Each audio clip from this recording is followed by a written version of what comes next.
Hello and welcome to Thinkpod, powered by the FII Institute. I'm your host, Mark Barton, and for over 2 decades, I've been at the forefront of global conversations on the issues that matter the most.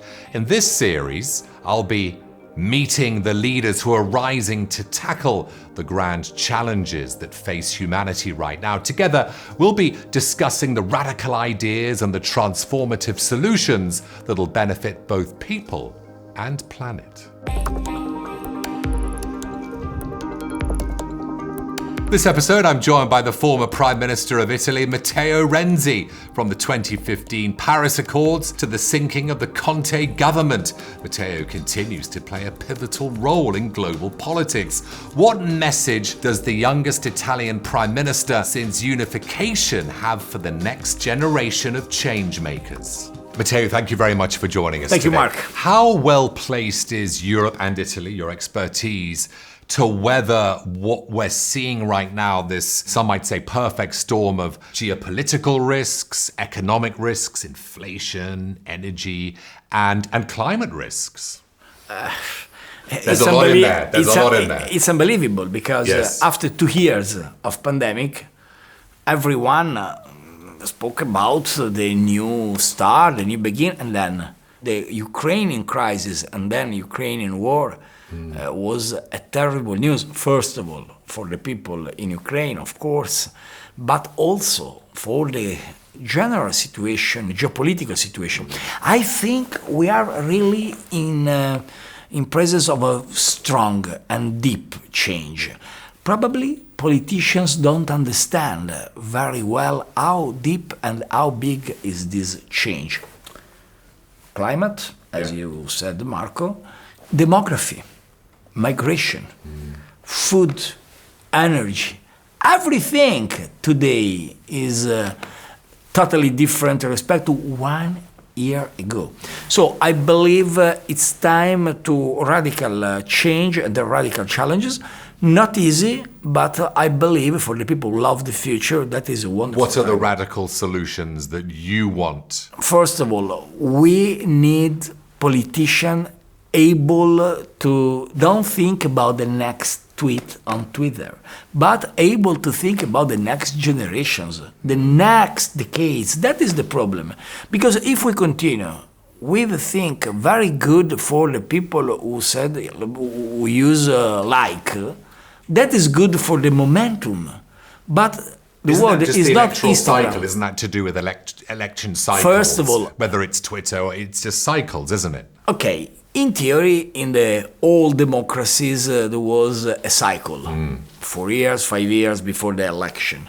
But we have 3 different types of institutional model. The first is in a lot of countries there is not democracy, and in that countries there is a long vision program because there is not the questions about democracy. Of course, I prefer democracy. I'm Italian. I'm European, but I saw as a lot of countries without democracies decided to create long plan, long project.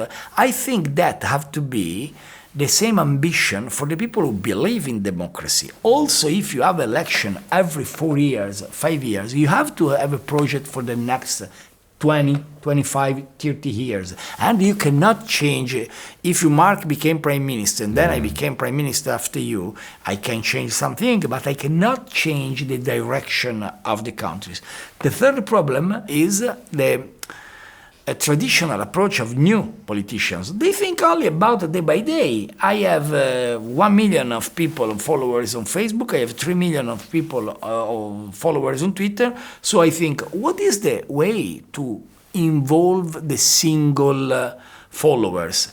And that is a tragedy, because we need the leaders, not followers. Is Mario Draghi, does he fit the bill as that leader, Matteo? You said Draghi was the Italian who saved the euro. Now I think he'll be the European who'll save Italy. Yeah, of course, I agree, because... you said it. I cannot agree with myself, please. You can. Yes, Draghi is that. Draghi was the chairman of European Central Bank, the president of European Central Bank, and in this role, he saved the euro. During the crisis of 2008-2011, euro risked really a failure. And now, thanks to very good job of Mario Draghi, euro is a pillar of economy and the finance of the world. The same have to be for Italian institutions. Mario is a great leader with a good vision, and I believe for the moment is the best solution for Italian politics. Of course, I repeat, we need also in the democracies plan long term. Because we don't have a plan long term, we risk to become only focused on instantocracy, the power of instant, the momentum. No, we need to think about our children.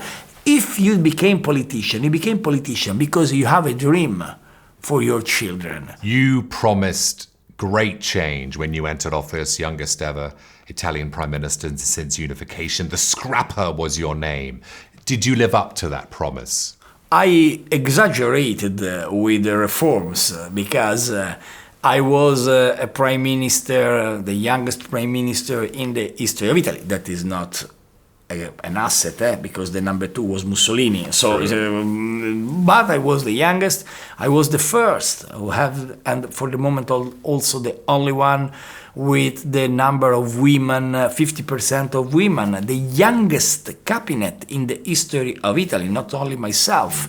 And in a country very old, I tried to create very old, in a political world, Italian political world, very gerontocratic, yes, we try to change that. But at the same time, we change a lot of things, for example, civil rights legislation, the jobs market, the very important investment in infrastructure and innovation. But I exaggerated.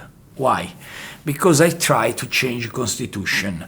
And I tried to change the constitution because I believed impossible for Italy to have a system with too much instability. Very briefly, Italy, after fascism, decided to don't give a lot of power to the government for heritage of fascism dictatorship.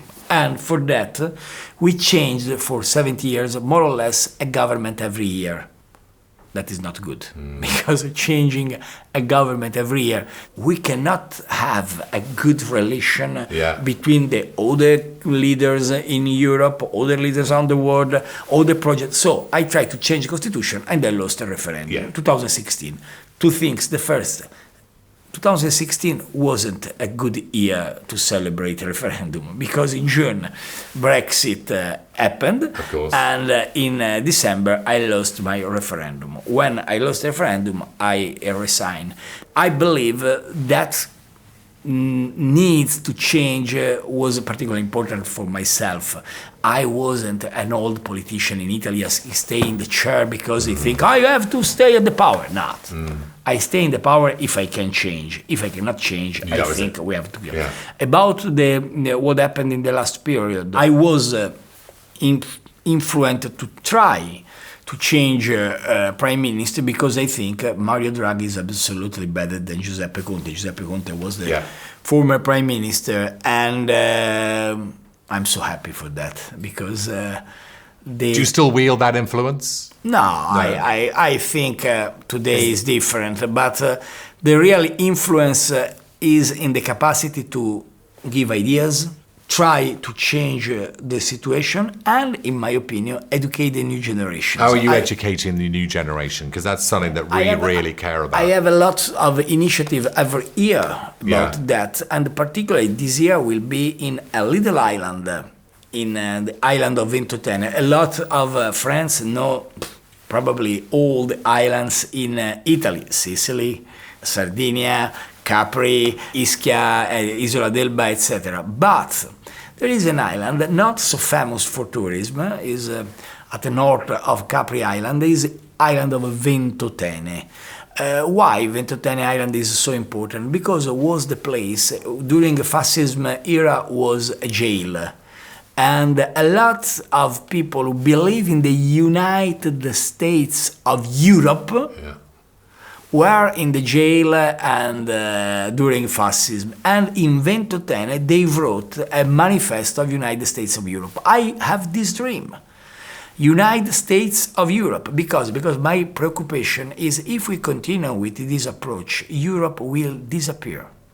Why? For a problem of demography and for a problem of lack of influence in the global framework. I think Europe needs a great investment, a boost in terms of innovation. There seems to be more willingness for this right now, in this geopolitical environment. It seems to have roused. When I was Prime Minister, effectively, the impression, the feeling was a red tape of bureaucracy seems to bring the power in Brussels. Now the situation is a little different because after COVID, after Ukrainian crisis, seems a more important role of European countries. But I believe that is not sufficient. It's not enough. Itself. No, because we need a vision for the next years and for the next generation. And no leader is providing that vision? There is one leader, in my opinion, who is the best. Is Emmanuel Macron. I think Macron is probably the best leader in the European Union. He had a vision in the relation with America, of course, because America is our big friend, but at the same time a very good relation with other countries, Middle East, China. He tried to maintain a dialogue with the countries in the war. He tried to call Putin, he called Zelensky. Of course, our position is staying with Ukraine, and at the same time Europe have to try to create a diplomatic solution. Not easy in that framework. But I believe Macron is also a man with an idea of Europe. He explained that May 9th in Strasbourg speech, very important as president, because Europe changed a president of Europe. Every country for 6 months have the presidency of European institutions, and that is the time of France. And Macron delivered a very good speech about the future of Europe. If you ask me who is the leader of today of Europe, I believe is Emmanuel. I want to get back to your thinking on ESG and the climate. One of your slogans from the scouting movement, you've been linked with this slogan, leave the world a better place than we found it. How has that slogan informed your thinking around environmental policies? It's not easy because, of course, this slogan was a slogan of General Baden-Powell, who is the founder, British founder of Scouts and Boys movement around the world. Probably 1 century ago, nobody think about climate change or sustainability, but the message of Baden-Powell was exactly that, thinking about the next generation who live the planet with care about the nature, adventure, sustainability, etc. Now, what is the situation? I believe we have to invest, of course, in renewables energies. For example, in Italy, we have to reduce the bureaucracy. For that, we have to invest, of course, in a new lifestyle. For example, too much plastic in the rivers, in the sea, etc. But I believe we have also to discuss about food, because food is a key point for the next years. We haven't the time to discuss about the single dossier, but food means, first of all, a lifestyle and a wellness society. Second point, food means agriculture and the role of fields and the role of farmers and the role of a new generation of potential farmers. Third is the migration, because without a good food, we risk a migration without control. Food means geopolitics today. Yeah, because especially as food prices rise, the price of these... Food is a finance, food is economy, Yes. Food is everything. So I believe when we discuss about leave the world better than we discover, I believe we need a great comprehensive look about the future. Not only sustainability, not only plastic, not only renewables, but also food, but also lifestyle, but also the quality of life. I was Prime Minister when we organized in Milano, 2015, the Expo. And Expo was exactly about that, healthcare and lifestyle. And in 2015, you were a signatory to the Paris Climate Agreement. Yeah. COP21, it's historic. Have we come far enough, fast enough? And where are we going, Matteo? COP27 in Egypt in November? I remember how was important the dialogues between leaders. I remember a lot of discussion with President Obama, President Xi Jinping, Prime Minister Modi, European leaders, President Hollande, who was the president of that conference. I believe we did a very good way. The people think, no, we are at zero. No. The road was strong and important, but we need a lot of things for the future. The first is guarantee to the people that is not a cool dossier to use for a speech or to bring some likes. Yeah. That is the future of our planet. And so for that, I believe we have a lot of things to do. I'm confident in November in Sharm el-Sheikh. First of all, I hope the geopolitical tensions in Ukraine and Russia have to be solved. Not easy. I'm not sure about that. I'm really worried for that. And then I believe also we have to combine together the questions of new energies with the old economy, because that is a problem. We cannot create a change in climate change and sustainability and leave the bill, leave the check to the people of emerging countries, because we are part of Europe. We did a lot of things. Now we cannot say, okay, that is the goal and the African guys have to pay for me, because that is unacceptable. I want to finish with your book, your recent book. In English, we say countercurrent. Yeah. What does it mean? What does countercurrent mean to you? And why do we need people who are capable of going against the tide, like yourself, breaking through conformism?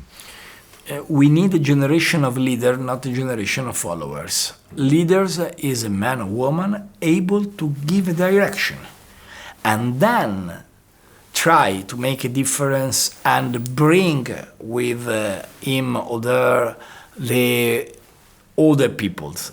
But if we have a lot of examples show in Europe, not a generation of leaders, but a generation of followers, that is a problem, because the people look on the social media and decide what to do after he understood the ambitions on the expectations of citizens. So countercurrent means you can make some mistakes. I made a lot of mistakes, but I try.